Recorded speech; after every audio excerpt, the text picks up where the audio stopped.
యేసయ్యని ప్రేమించడం అంటే ఆయన ప్రార్థన చేయడమే ఆయన ప్రేమించడం. ఆయన ప్రేమించడం అంటే ఆయన పాటలు పాడటమే ఆయన ప్రేమించడం. ఆయన వాక్యం వినటమే ఆయన ప్రేమించడం. ఆయన వాక్యం చదవడమే ఆయన ప్రేమించడం. ఆయన యందు భయభక్తులు కలిగి ఉండడం ఆయన ప్రేమించడం. ఆయన పరిచర్య చేయడమే ఆయన ప్రేమించడం. ఆయన పాటలు పాడటమే ఆయన ప్రేమించడం. ఆయనకి లోబడటమే ఆయన ప్రేమించడం. ఆయనకి విధేయత చూపించడమే ఆయన ప్రేమించడం. ఆయనకి నువ్వు తగ్గించుకుని ఉండడమే ఆయన ప్రేమించడం.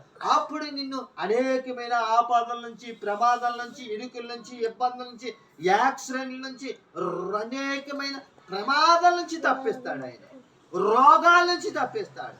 నీకు ఆరోగ్యం ఇస్తాడు. యేసయ్యని నువ్వు ఎప్పుడైతే గణపరుస్తావో, ఆయనకి లోబడతావో, ఆయనతో నీవు సహవాసము కలిగి ఉంటావో, యేసయ్య నిన్ను ఎంతగానో ప్రేమిస్తాడు. ఆయన మనం ఎంత